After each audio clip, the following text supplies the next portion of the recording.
Continuamos con más noticias. Última hora. Reportan incendio de grandes proporciones en Villa Clara. Un incendio de grandes proporciones se registra en horas de la tarde en Santa Clara, de acuerdo con una nota de Osmani García López, presidente de la Asamblea Municipal del Poder Popular de Santa Clara. Dijo que el siniestro afectó las líneas eléctricas. En estos momentos están afectados 6 circuitos por esta razón. Postes del tendido afectados, dijo el funcionario. Por otro lado, una nota del portal del ciudadano Soy Villa Clara añade que el siniestro se registró en horas de la tarde de este lunes, en áreas boscosas de la circunvalación y en la autopista nacional.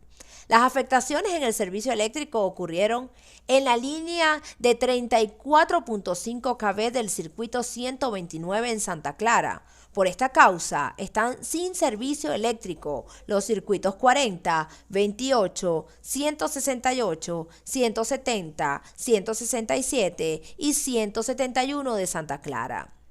La avería es originada por un poste quemado y otro que se inclinó al partirse este.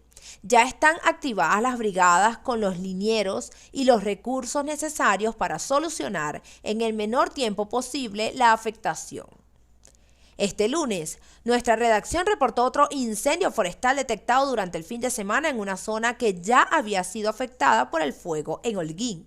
La oriental provincia enfrenta una situación catastrófica con este tiempo de siniestros. Este fin de semana, el Consejo de Defensa Provincial en Holguín ha incrementado las acciones para controlar el incendio que se propaga en la zona del Prado, en el territorio de Mayari, indicó el periodista Jordani Rodríguez Laurencio.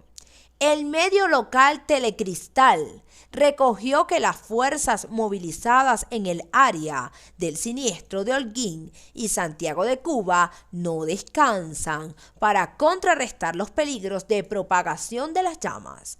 Las autoridades locales agregaron que el clima y terrenos locales no favorecen la lucha contra el fuego. Particular énfasis se hace en proteger la vida humana. Se acciona en la zona con maquinaria pesada, pues el lugar es de muy difícil acceso. La fuerza de los vientos alcanza los 30 kilómetros por hora. En las noches es mayor.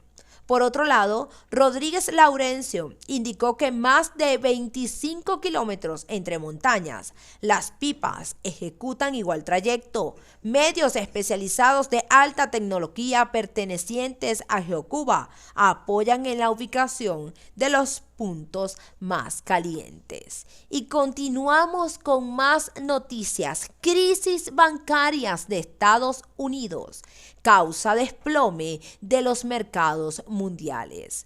Aunque el gobierno de Washington sostiene que no existe ningún riesgo por la quiebra del Silicon Valley Bank, los mercados de Asia y Europa iniciaron en números rojos ante la incertidumbre generada por la crisis bancaria en Estados Unidos.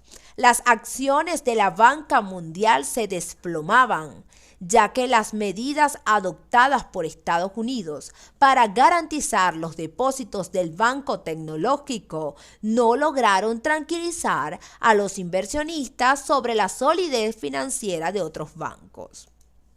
El índice bancario europeo, Stock, se hundía 5.85% tras haber cedido 3.78% el viernes, lo que lo deja en camino de su mayor caída en 2 días desde marzo 2022.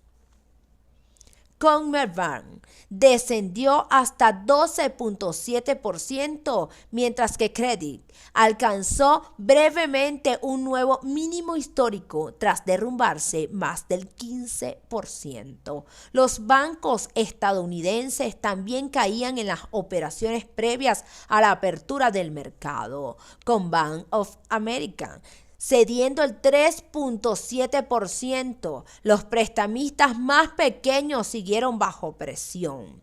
Este viernes, las principales acciones, bolsas del mundo y criptomonedas bajaron y tocaron valores mínimos arrastradas por el derrumbe del Silicon Valley Bank, prestamistas de la empresa tecnológica y el cierre y liquidación del banco cripto tras denuncias de manejos fraudulentos. El presidente de Estados Unidos, Biden, mandó este lunes un mensaje de tranquilidad a los estadounidenses al recalcar que el sistema bancario del país es seguro y aseguró que los clientes de los bancos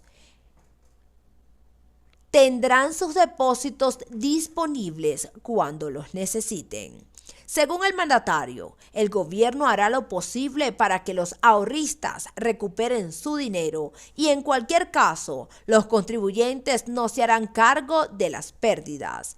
El dinero procederá de las cuotas de los bancos que pagan por el seguro de los depósitos, afirmó durante una breve intervención ante los medios, un día después de que los órganos reguladores lanzaran un plan para proteger los depósitos por el colapso. Sin embargo, las acciones de bancos estadounidenses se han desplomado este lunes tras el discurso del presidente Biden. Continuamos con más noticias. Activista cubana es amenazada. El régimen cubano ha amenazado a la activista Nancy Quiñones por sus publicaciones en redes sociales y por reunirse con opositores. En una citación a la que asistió el viernes en la Unidad Policial de Santiago de Las Vegas, en La Habana, la dictadura lanzó fuertes advertencias a la cubana, que es delegada del movimiento Opositores por una Nueva República. La mujer fue retenida en el lugar por espacio de 4 horas, según dijo Radio Martí, al tiempo que comentó que a pesar de que no recibió una citación oficial, tuvo que asistir a la Policía Nacional Revolucionaria. Quiñones denunció que le quitaron el carnet de identidad y la mantuvieron retenida en una oficina hasta las 6:40 y pico de la tarde. Por otro lado, la activista señaló que le presentaron una carta con la intención de intimidarla. Sin embargo, ella se negó a firmarla. La misiva indicaba que ella, bajo ningún concepto, podía aparecer en los medios de internet haciendo apoyo alguno, que yo no podía hacer reuniones ni encontrarme con otros hermanos de lucha a favor de ningún preso. La dictadura, argumentó, negó la existencia en Cuba de presos políticos. Sabemos que eso es mentira, porque son presos políticos. Mira cuántos hay y han sumado muchos más tras lo del 11 de julio, refirió Quiñones, integrante del movimiento Opositores por una Nueva República.